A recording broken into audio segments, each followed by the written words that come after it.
Hi, எல்லோருக்கும் வணக்கம். Welcome to உங்கள் நான் கமல் ஹாசன்ஸ். அந்த வீடியோவில் நம்ம கமல் சார் பற்றின ஒரு புதிய தகவல் தான் டிஸ்கஸ் பண்ண போகிறோம். வீடியோக்குள்ளே போகிறதுக்கு முன்னாடி நம்ம சேனலுக்கு நீங்கள் வந்து புதுசாக இருந்தீங்க அப்படின்னா கண்டிப்பாக சப்ஸ்கிரைப் பண்ணிக்கோங்க. வீடியோ மறக்காமல் ஒரு லைக் பண்ணிக்கோங்க. இப்போ நம்ம வீடியோக்குள்ளே போகலாம். ஸோ இன்றைக்கி நம்ம பார்க்க போகிற முதல் டாபிக் வந்து பார்த்திங்கன்னா 65 வருடம் கமலிசம் அப்படின்ற ஹேஷ்டேக் வந்து பார்த்திங்கன்னா இன்றைக்கி ஃபுல்லாக ட்ரெண்டிங்கு. ஸோ கமல்ஹாசன் அப்படின்ற அந்த ஒற்றை பெயர் தான் இன்றைக்கி ஃபுல்லாகவே பயங்கர ட்ரெண்டிங்காக இருக்கிறது. அதற்கு காரணம் என்ன அப்படின்னா 65 வருடம் கமல் சார் செய்த என்னென்னலாம் வந்து சினிமாவுக்கு அவர் வந்து பண்ணியிருக்காரு. ஸோ எவ்வளோ டெடிக்கேட்டிவாக நிறைய விஷயங்கள் பண்ணியிருக்காரு. ஆர்டிஸ்டாக, டைரக்டராக, ப்ரொடியூசராக அவருடைய பரிமாணங்கள்லாம் வந்து என்னென்னலாம் இருந்திருக்கு அப்படின்றத இன் டீட்டெயிலாக அவர் வந்து நிறைய விஷயங்கள் வந்து நமக்கு வந்து ஷேர் பண்ணியிருந்தார். அது மட்டும் இல்லாமல் அவரே ஒரு போஸ்ட் வந்து போட்டிருந்தார். கமல் சார் இந்த மாதிரி எனக்கு வந்து 65 காலம் என்னை ரிமெம்பர் பண்ணுறதே பெரிய விஷயம். ஆனால் நிறைய பேர் என்னை வந்து ஒரு ஃபாலோவராக என்னை வந்து சினிமா நிறையா விஷயங்கள் வந்து ஒரு தெரியும் அப்படின்ற மாதிரி சொல்லும் பொழுது எனக்கு ஒரு ஃபீல் வந்து பார்த்திங்கன்னா எக்ஸ்ட்ரா வருது. ஏன்னா அதை விட நான் பெருசாக புண்ணியம் பண்ணியிருக்க வேண்டிய அவசியமே கிடையாது அப்படின்ற மாதிரிலாம் வந்து பேசியிருக்காரு. ஸோ அதெல்லாம் ரொம்ப அற்புதமாக இருந்தது. ஆக்சுவலாக என்னென்னா ஒரு விஷயம் வந்து கமல் சார் ரசிகர்கள் அவரை வந்து பூஜிப்பதோ இல்லை வந்து அவரை வந்து கும்பிடுவதோ இல்லை அவரை வந்து பின்பற்றுவதோ பெரிய விஷயம் கிடையாது. ஆனால் நிறையா டைரக்ட் பண்ணுற வரவன் இல்லை வந்து புதுசாக வந்து சினிமா ப்ரொடியூஸ் பண்ண வரவன் எல்லாருமே வந்து கமல் சார் கிட்ட வந்து ஏதாவது ஒரு விஷயம் வந்து பண்ணும் பொழுது அவரை பற்றி ஒரு ரெஃபரன்ஸ் எடுத்து பேசும் பொழுது அவருக்கு வந்து நம்ம பிறவி பலனை நம்ம அடைந்து விட்டோம் அப்படிங்கிறதை அவர் வந்து தெளிவாக போட்டிருக்கார் அப்படிங்கிறது தான். ஸோ அது மட்டும் இல்லாமல் ஒரு படத்தில் ஒரு பிரபல நடிகையே வந்து சொல்லியிருந்தாங்க. என்ன அப்படின்னா வயநாடன் தம்பன் அப்படின்னு சொல்லிட்டு ஒரு மலையாள படம் 70 நாங்களாம் வந்து பயங்கர ட்ரெண்டிங்காக வந்து கமல் சார் வந்து 24 வயசுலேயே நிறைய கேப்பபிளான ஒரு ரோல்ஸ்லாம் வந்து பண்ணியிருக்காரு. அதெல்லாம் இப்போ வரைக்கும் கூட யாரும் பண்ணது கிடையாது அப்படின்ற மாதிரி அந்த நடிகை வந்து பேசியிருக்காங்க. சரிங்களா? அது மட்டும் இல்லாமல் கமல் சாருக்கு வந்து கருணாநிதி அவர்களுடைய 100ஆண்டு விழாவுக்கு ஒரு அழைப்புதல் வந்து கொடுத்துருக்காங்க. யார் யாருக்கு இன்வைட் வந்திருக்குன்னா இபிஎஸ், கமல்ஹாசன் அவர்கள், அப்புறம் ரஜினி அவர்கள் அப்படிங்கிறது பார்க்க முடியுது. அடுத்து 55 வருடம் கமலிசம். அதை தொடர்ந்து கலிஃபோர்னியா யூனிவர்சிட்டி என்ன பண்ணியிருக்கு அப்படின்னா இருக்கிறதுலே மொத்தம் 27 ரியாக்ஷன் தானே. அந்த 27 ரியாக்ஷனையும் கொடுத்த ஒரே ஒரு நடிகன் இந்த உலகத்திலே கமல் சார் தான் அப்படின்ற மாதிரி ஒரு ஆர்டிக்கல் வந்து பப்ளிஷ் பண்ணியிருக்காங்க. ஸோ எப்படி அதை நீங்கள் பார்த்துருப்பீங்க நினைக்கிறேன். ட்விட்டரில் ரொம்ப ட்ரெண்டிங்காக இருந்துச்சு. ஸோ எல்லா ரியாக்ஷனும் வந்து ரொம்ப பர்ஃபெக்டாக பிளெண்ட் பண்ணி கமல் சார் வந்து கொடுத்துருந்தார் அப்படிங்கிறது அது வந்து பயங்கரமாக இருந்தது. அடுத்து இயக்குனர் பாலா அவர்கள் 100 வருடம் ஆனாலும் இவருடைய படைப்புகள் அப்படிங்கிறது வந்து ஆச்சரியப்படுத்தும் அப்படின்ற மாதிரி ஒரே வார்த்தையில் முடிச்சிட்டார். ஒரே வார்த்தை தான். அப்புறம் சிவானா அவர்கள் கன்னட சூப்பர் ஸ்டார், அவர் வந்து நான் வந்து ஒரு பொண்ணாக இருந்தேன்னா கமல்ஹாசன் அவர்களை போய் கட்டித்தள்ளி முத்தம் கொடுத்துருவேன். எனக்கு வந்து ரொம்ப பெரிய இன்ஸ்பிரேஷன் அவர். நான் பொண்ணாக பிறக்காமல் போயிட்டேனே அப்படின்ற மாதிரி அவர் ஃபீல் பண்ணியிருக்கார். அடுத்து 64 ஆண்டுகள் ஒருவன் வந்து வாழ்க அப்படின்னு சொல்லி ஒருத்தன் சொல்கிறான் நம்மளை பார்த்து அப்படின்னா அதுவே எனக்கு பெரிய ஆசை தான் அப்படின்ற மாதிரி கமல் சாரே வந்து சொல்லியிருக்காரு. ஏன்னா அது வரைக்கும் களத்தூர் கண்ணம்மாலேருந்து இது வரைக்குமே என்னை வந்து இவ்வளோ பேர் என்னை ஃபாலோ பண்ணுறாங்க அப்படிங்கிறது எனக்கு மிகப்பெரிய ஒரு ஆசை. மக்களுக்காக கடைசி வரைக்கும் நான் இருப்பேன் அப்படின்ற மாதிரி அவர் வந்து ரொம்ப உருக்கலாக ஒரு போஸ்ட் வந்து போட்டிருந்தார். அப்புறம் 1982 3ஆம் பிறை தேசிய விருது பெற்ற படம் முதல் தேசிய விருது கமல் சாருக்கு 329 நாள் ஓடிச்சான் 82. அதே மாதிரி 82 Kamal sir 5 silver jubilee movies, அதில் நேஷ்னல் அவார்டும் இருக்குது, ஃபிலிம்ஃபேர் அவார்டு இருக்குது. இந்த மாதிரி எந்த கொம்பனாலையும் வந்து இது வரைக்கும் கொடுக்க முடியாது அப்படிங்கிறது தான் ஃபேக்ட். ஸோ கமல்ஹாசன் ரெக்கார்ட் நீங்கள் எடுத்துக்கிட்டிங்கன்னா அதை பேசுகிறதுக்கே ஒரு தனி வீடியோ பண்ணலாம், அந்தளவுக்கு இருக்குது.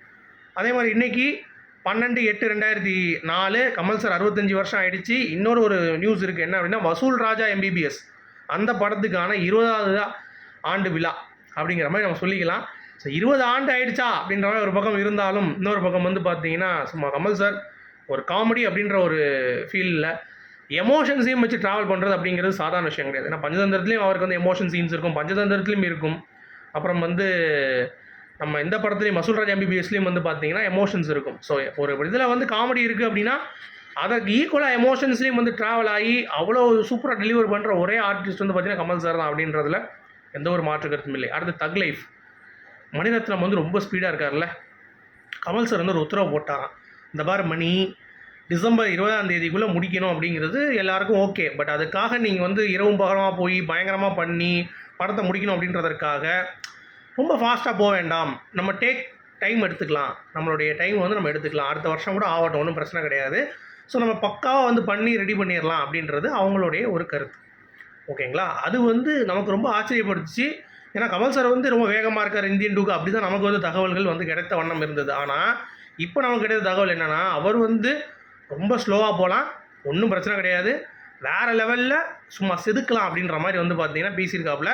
ஸோ மணிரத்னம் அவர்களும் சரி ஓகே நம்ம வந்து பண்ணிக்கலாம் சார் அப்படின்ற மாதிரி தான் சொல்லியிருக்காராம். ஸோ வெயிட் பண்ணி பார்க்கலாம். பிக் பாஸ் 8 கண்டஸ்டன்ஸ் லிஸ்ட்டு தான் வந்து பயங்கரமாக வந்து பார்த்தீங்கன்னா ட்ரெண்டிங் ஆகும். யார் வரப்போகிறா இது வரப்போகிறா அப்படி இப்படின்ட்டு. ஆனால் இப்போ கமல் சார் வந்து வெளியேறின பிறகு பிக் பாஸ் ஹோஸ்ட் யாருப்பா வரப்போகிறா அப்படின்றதே பயங்கர ட்ரெண்டிங்காக இருக்கிறது அப்படிங்கிறது தான் இப்போ யூஸ்வலான ஒரு டாக்காக வந்து போயிட்டுருக்கு. அதுவும் டாக் ஆஃப் த டவுனில் ட்ரெண்டிங்கில் பயங்கர வேவ் லென்த்தில் வந்து பார்த்தீங்கன்னா கமல் சாரோடைய பேர் வந்து அடிபட்டு இருக்கு. ஸோ அடுத்து விஜய் சேதுபதி அவர்கள் வந்து உள்ளே இருக்கிறதுனால, ஏன்னா கமல் சார் அப்படின்றப்ப அந்த ட்ரோல்ஸ்லாம் வந்து ரொம்ப பெருசாக எடுத்துக்க மாட்டார். சரி நீ பண்ணுறியா பண்ணிட்டு போ, அது உன்னுடைய உரிமை, நீ பேச்சு உரிமை அப்படின்ற மாதிரி சொல்லிட்டு போயிடுவார். எனக்கு வந்து எந்த விமர்சனம் நான் பார்க்கணுமோ அதை நான் பார்ப்பேன். சும்மா உட்காந்து ஏன்னா வந்து கலை ஊற்றிட்டோன்னா அதை நான் பார்க்குறதுக்கு ஆளே கிடையாது அப்படின்ற மாதிரி அழகாக கடந்து போயிட்டே இருப்பார். ஆனால் நீங்கள் அதே கமல் சார் வந்து நீங்கள் யோசிச்சு பாருங்களேன், ஒரு ரோஸ்ட் ஆகி வெளியே போய் இப்போ அடுத்த ஹோஸ்ட் அந்த பொசிஷனுக்கு உட்காரும் பொழுது அப்போ அவருடைய பொசிஷன் எப்படி இருக்கும்? பயங்கரமாக ரோஸ்ட் பண்ணுறது ரெடியாக இருப்பாங்க. கமல் சாருக்கே அவ்வளோ போட்டாங்க அப்படிங்கிறப்ப மீம்ஸ்லாம் இப்போ விஜய் சேதுபதி எல்லாம் வரும்போது எப்படி இருக்கும்? இதெல்லாம் வந்து அவருக்கு தெரியாமல் யாருக்கும் விஜய் சேதுபதிக்கு கமல் சார் வந்து பேசாமல் இருப்பார். ஸோ இந்த மாதிரி நிறையா விஷயங்கள் இருக்குது. ஸோ அவரும் வந்து ஹோஸ்ட்டாக ஆகிட்டு எப்படியும் சேனல் என்ன பண்ணுறாங்க அதான் பண்ண போகிறாங்க. அதை பிடிக்காமல் நிறைய பேர் கற்றுத்தான் போகிறாங்க. ஸோ அது வந்து இந்த மக்கள் இந்த ஷோவை பற்றி பேசணுங்கிறதா அந்த ஷோவுடைய ஃபார்மெட்டே. அது நீங்கள் பண்ணாமல் வந்து எப்படி நீங்கள் உருப்பிடுவீங்க? அந்த மாதிரி பண்ணி தான் ஆகணும். அவர்ஷன் இருக்கணும், போஸ்ட் மேலேயும் சரி கண்டஸ்டன்ட் மேலேயும் சரி. அப்போ தான் டிஆர்பி. சும்மா ஜாலியாக எங்கள் நீட்டு எல்லா நாளும் கார்த்திகை மாதிரி பண்ணிவிட்டு ப்ளஸ் நீங்கள் எதிர்பார்க்கறது நம்ம பண்ணிட்டோன்னா எப்படி டிஆர்பி அப்படிங்கிறது வந்து கேள்விக்குறி ஆயிருமா. ஸோ அதனால தான் இந்த பேட்டர்னில் விஜய் சேதுபதி அடுத்து உள்ள லாக் ஆகுறாரு. ஸோ எப்படி பண்ண போகிறார் அப்படிங்கிறத பொறுத்து இருந்து பார்க்கலாம். அடுத்து கமல் சாரை பற்றி வாலி அவர்கள் 200 ஆண்டுகள் ஆனாலும் அழிய மாட்டார் கமல்ஹாசன் அவர்கள். இன்னும் எத்தனை நூற்றாண்டுகள் எடுத்தாலும் வாய்ப்பே கிடையாது, அவருடைய சாதனைகள் பேசும் அப்படின்னு நம்ம பேசிட்டாரு. அப்புறம் சத்யராஜ் எனக்கு வந்து ரொம்ப பொறாமையாக இருக்குது கமல் சார் மாதிரி தான். ஏன்னா அவர் தன்னைத்தானே செதுக்கிக்கிறாரு. நமக்கு வந்து அந்த மாதிரிலாம் கிடையாது. ஏன்னா வந்து டேரக்டர் வந்து செதுக்கினா உண்டு, ஆனால் அவருக்கு அப்படி கிடையாது, அவரே செதுக்கிறார் அப்படின்ற மாதிரி. அப்புறம் ஃபகத் ஃபாசில் ஆவேஷம் ஒரு இது இருக்குல்ல, இளம் நாட்டு இந்த சாங்கு, அது அவர் மாதிரி இந்த செயின்லாம் போட்டுட்டு கொஞ்சம் அந்த லுக் பண்ண விழுது. நான் அப்பயே யோசித்தேன் என்னடா அது எங்கேயோ பார்த்த மாதிரி இருக்குன்ட்டு. நம்ம நண்பர்கள் வந்து கமல் சாரை வைத்து அந்த போஸ்டர் ரெடி பண்ணி அனுப்பியிருந்தாங்க. பார்க்கும்போது அப்படியே இருந்துச்சு. என்னடா அது அப்படி யோசிச்சு கமல்கே சம்பந்தம். அப்புறமா தான் போய் அந்த படத்தோட இன்டர்வியூலாம் வச்சு கிளிக் பண்ணும்போது அந்த டேரக்டர் சொல்லியிருக்காரு, நான் வந்து இந்த கேரக்டரை வச்சதுக்கே கமல்கே சம்பந்தத்தை பார்த்து தான் இன்ஸ்பயர் ஆனேன் அப்படின்னு இருக்காரு. அப்போ எந்த அளவுக்கு இன்ஸ்பயர் பாருங்கள். தெலுங்கு, மலையாளம், ஹிந்தி எல்லா இடங்களிலும் கமல் சார் தான். ஆளினால் அதற்குத்தான் சொல்கிறது. நம்ம உசுரை கொடுத்து ஒரு விஷயம் வந்து பண்ணுறோம் அப்படிங்கிறப்ப அதற்கான பலன் இப்போ கிடைக்கலனாலும் என்றைக்காவது ஒரு நாள் கிடைக்கும் அப்படின்னு சொல்லுவாங்க பார்த்தீங்களா, அதுதான் கண்டிப்பாக கிடைச்சிருக்கு அப்படிங்கிறது தான். அப்புறம் இந்த துள்ளி துள்ளி நீ பாடம்மா அப்படின்ற பாட்டு இருக்குல்ல, அதில் வந்து கமல் சார் வந்து நல்ல டான்ஸருங்கிறது உங்களுக்கு தெரியும். அந்த பாட்டில் டான்ஸ் ஆட தெரியாத மாதிரி நடிக்கணும்ட்டாங்க. அதுலேயும் பிசுறுத்துட்டாமல் பண்ணுவாராம். அது எம்ஜிஆர் பார்த்து கூட பாராட்டியிருந்தாராம். அந்த மாதிரி எப்படிப்பா இவ்வளோ எதையாவது ஒரு இடத்துல கூட நல்லா ஆடிக்கணும்னு நினச்சேன், நான் அப்படியே அந்த கேரக்டராக மெயின்டைன் பண்ணிட்டேன் அப்படின்ற மாதிரி எம்ஜிஆர் பாராட்டியிருந்தார். ஸோ அதெல்லாம் கேட்கும்பொழுது நமக்கு வந்து ரொம்ப கூஸ்பம்ஸாக இருந்துச்சு. எப்படிப்பட்ட ஆக்டர் இல்லை அப்படின்ற மாதிரி. அப்புறம் விக்ரம் அவர்கள் ஆக்டர் விக்ரம் இருக்காருல லேட்டஸ்ட்டாக, அவர்கிட்ட போய் கேட்குறாங்க, என்னங்க நீங்கள் டாப் 1 டாப் 2 டாப் 3 இல்லையே, நீங்கள் அடுத்ததாக இருக்கீங்க ஆச்சு ஊச்சுட்டாங்க. உடனே அவருக்கு டென்ஷன் ஆகிட்டு, டேய் நான்லாம் டாப்பில் பண்ணணுன்னா தூள் விக்ரம் அதுன்னு தில்லு அந்த மாதிரி படம் பண்ணிட்டு போயிருப்பேன். நான் அப்படி பார்க்கல. சினிமாவை கமல்ஹாசன் மாதிரி வேறு ஒரு டிரான்ஸ்ஃபர்மேஷனில் நான் கொண்டு போகணும்னு ஆசைப்பட்டேன். அதில் சில தோல்விகள் அடைஞ்சிருக்கு, அதில் வந்து பண்ண முடியாது. நான் கடைசியாக எத்தனை வருஷத்தில் நான் பேசப்படுறேன் அப்படிங்கிறது தான் வந்து பேசணுமே தவிர எனக்கு வந்து கலெக்ஷன்ஸ்லாம் முக்கியம் கிடையாது சொல்லிட்டு செருப்பால் அடித்த மாதிரி விக்ரம் அவர்கள் கமல் சாரோடைய ஐடியாலஜியை பேசுனது அப்படிங்கிறது, கமல் சாரோடைய ரசிகனாக விக்ரம் அந்த இடத்தில் ஜொலித்தார் அப்படிங்கிறது தான் வந்து பாயிண்ட். சரியான ஒரு பேச்சு, ரொம்ப பிடிச்சிருந்துச்சு எனக்கு. ஸோ நம்மளை மாதிரி ஒரு ஆட்கள்லாம் ஒரு படம் எடுத்திருக்கோம் அப்படிங்கிறப்ப என்ன சொல்கிறாங்க, ஒரு எனக்குள்ள ஒரு தேவைன்னு சொல்லிட்டு ஒரு படம் நான் வந்து பண்ணியிருக்கேன். 2012 அது பண்ணோம், ப்ரொடக்ஷன் பண்ணியிருக்கேன். இப்போ E6ன்னு ஒரு வெப் சீரிஸ் வந்து பண்ணியிருக்கேன். அது இருக்குது, E6 web series short film போட்டிங்கன்னா வரும், E6 ஷார்ட் ஃபிலிம்ட்டு.